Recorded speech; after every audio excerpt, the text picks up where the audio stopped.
اب اگلی صلاحیت جو انفرادی طور سے آتی ہے، ذہنی صلاحیت کے طور پر آتی ہے، وہ یہ ہے کہ آپ کس انداز سے منصوبہ بندی کرتے ہیں۔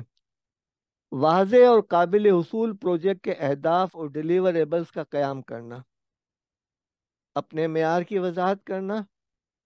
وسائل کے استعمال کی منصوبہ بندی کرنا بشمول وقت، لوگ، مالیات اور مواد،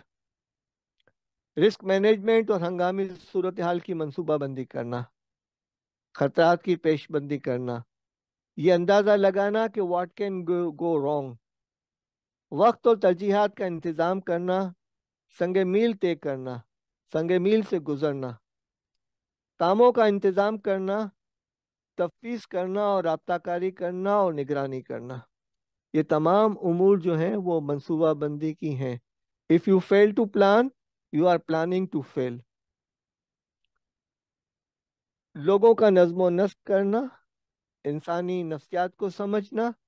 تربیت، ترقی اور حوصلہ افزائی کرنا، رائے دینا،